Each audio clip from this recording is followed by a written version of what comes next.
Welcome to the NWI.com Political Roundtable for Wednesday, November 24th. I'm Robert Blaszkiewicz, Assistant Managing Editor for The Times, here with Doug Ross, Editorial Page Editor for The Times, and Times columnist Mark Kiesling. We're bringing you the latest political news. This week we're taping this a little bit early, the day before Thanksgiving. We'll start off talking about development in Lake County, where we've seen some maneuvering in the disputed Lake County police officers whose jobs were hanging in the balance. That's a pretty interesting development. Sheriff-elect John Bunsich got into the negotiations on trying to save the jobs of those 12 officers that otherwise would have been laid off for budget considerations, and so I got a call yesterday from Bunsich's attorney, John Buscemi, who told me about this. So thank goodness we were able to get the story today. But what's interesting is not just that they saved 6 of those jobs by reaching concessions with the FOP and some other arrangements, but the current sheriff has never been involved in labor negotiations for that department. Now Roy Dominguez, the current sheriff, says, who's of course the lame duck, says that he was never allowed to.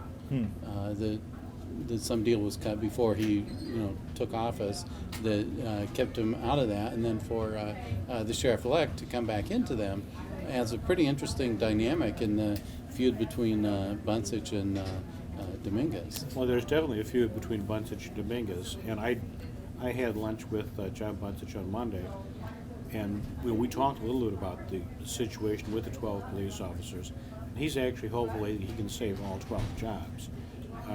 I think the 6 was perhaps half the iceberg. I think we have yet to see. He may actually be able to preserve all 12 jobs. He said that there were a lot of behind-the-scenes negotiations going on, that there were concessions being given by both the sheriff's department and the council and the union, which in this day and age is the way you're going to have to get things done.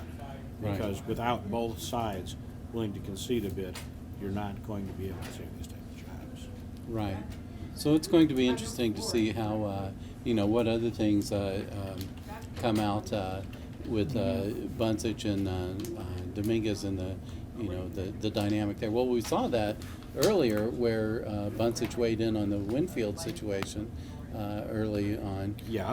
We should probably explain that the town of Winfield was not paying for police I want to say police protection. It wasn't paying protection money. Well, doesn't sound good. But just really quick. Town of Winfield, incorporated in 1993, has never had a police department.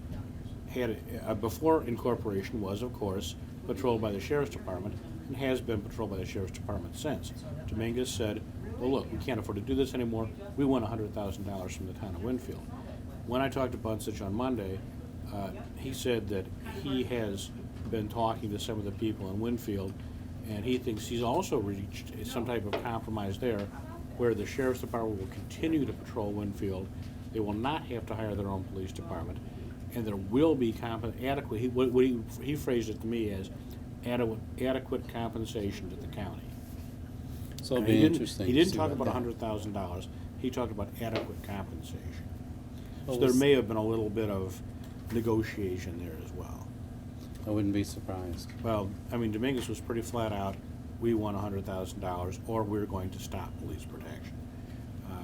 It looked more to me in my conversation with Bunsich that he was willing to say, okay, here, we will provide police protection. What are you going to give us in return? Not, I demand this in return. Well, we'll keep an eye on what goes on with that, and it'll be interesting to see the transition and the changes taking place in the sheriff's department. Moving on to national politics, Indiana Senator Evan Bayh is closing in. He'll be serving in the lame duck Congress and closing out his Senate career. There's been a lot of speculation as to where he will go in the future. He kind of shed a little bit of light on that this week, didn't he, Doug? Well, right. He was talking on MSNBC's Morning Joe program and was pressured into saying, "Are you, going to run for president?" And he said, well, he kind of, danced around it, but then finally he said flat out, "No, I'm not. I don't have presidential aspirations. Not now, not ever." So, that's on video. So it's going to be hard to go back against that. Do you really think it's going to be hard to go back against that?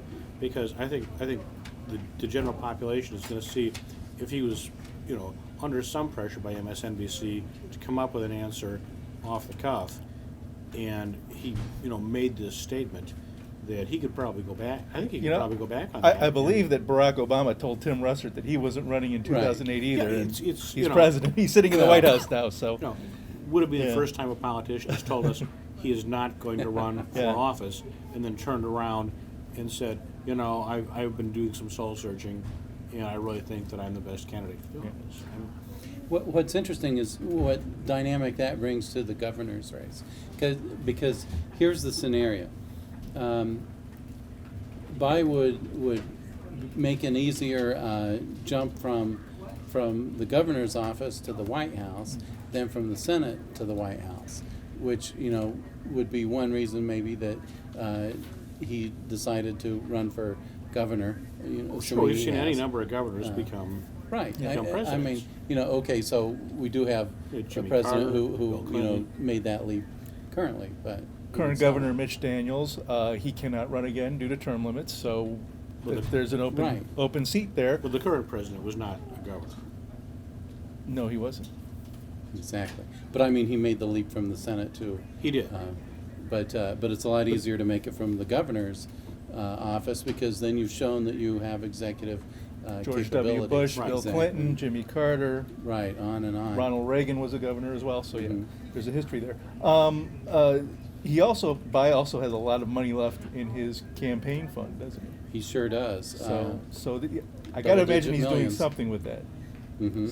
So we'll keep an eye on that. Crossing over to the state line, the Chicago mayor's race has taken shape with candidates filing their petitions to get in the race this week. Monday was the last day for filing petitions. You've got 18 people in the race. It's pretty crowded too. Even the guy who is running from Rahm Emanuel's in the race. How amusing is that? One of Rahm Emanuel's tenants in his home is running against him. Claims that he's only met him a couple of times, whatever. And my curiosity is who put him into the race. It's a dirty. It's a. I was going to say it's a dirty little secret, but it's no secret that race always plays a role in Chicago mayoral politics. Not so much at the aldermanic level, but at the mayoral level, race plays a part in politics. You're going to have Rahm Emanuel as the white candidate, and you're going to have the black candidates field split widely. You've got Carol Moseley Braun, former U.S. Senator. Mm-hmm. You've got Danny Davis, a current U.S. Representative. You've got the Reverend James Meeks, who has his own little power base on the South Side. It's not, and his attorney is Bert Odelson, who's one of the South Suburbs' premier municipal attorneys. Meeks adds an interesting dynamic because, I mean, he would have the religious vote, I would think. So that it can't hurt him. It depends on what religion you are, I guess. Now, Rahm Emanuel is Jewish. Right. He would be. We've never had a Jewish mayor before in Chicago, and Harold Washington, if you recall, in 1983, and I covered that election. He ran on a platform, not officially, but a lot of his people said, "It's our turn." Now, is it now finally the turn for a Jewish person to become mayor of the city of Chicago? Well, and how will Barack Obama, who's of course a big Emanuel supporter, whether he's admitting it yet or not, obviously he hired the guy, right? So I mean, he can't think too badly of him. I think I think Obama will either covertly or overtly support Emanuel. I think that was part of the deal before Emanuel decided to leave. as Obama's chief of staff. I mean, why would you quit being the chief of staff for the President of the United States to run for mayor of the third largest city in the country?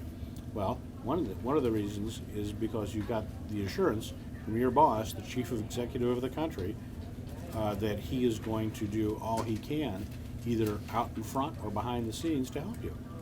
Well, plus you're going to see some shakeups in the West Wing of the White House pretty quick too, I believe. Yeah. Well, I was watching the Bulls game last night, and who was in the audience? It was the Bulls playing in Los Angeles, playing the Lakers, and who was in the audience but Rahm Emanuel. I don't know what kind of votes he's thinking he could get out there, but Well, you never know. You never know. At least maybe if we watch the Hawks game tonight, we'll see him in the stands. Because if he's out in California, then he can just slip right up to Jose or San Jose and Sure. and watch the Sharks take on the Hawks. Sure. Well, I mean, and there's the whole thing of his residency, which is a whole other that's part gonna of the be a story. huge fight. But he definitely has the biggest name recognition, and as you say, Mark, if the vote is if others are kind of splitting the vote, it really probably works to his And advantage. I think that's what the key will be. No, in 1983, the so-called white ethnic vote was split. We had two. Chicago has historically been governed by the Irish. You had two Irish candidates. You had Richard Daley, who was then state's attorney, and Jane Byrne, who was then the incumbent mayor, splitting up that voting block, and allowing Harold Washington to slide right in with relative ease, actually.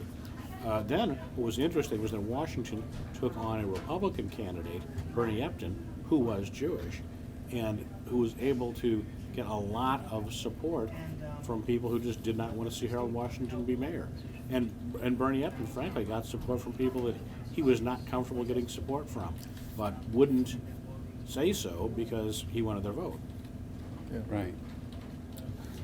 Well, we'll keep an eye, obviously, on the Chicago mayoral race as that develops, and all other political goings on as we bring you future editions of the Political Roundtable on this Thanksgiving. We're thankful to have you as an audience, and we thank you for your support. So And we wish you all a happy Thanksgiving. absolutely.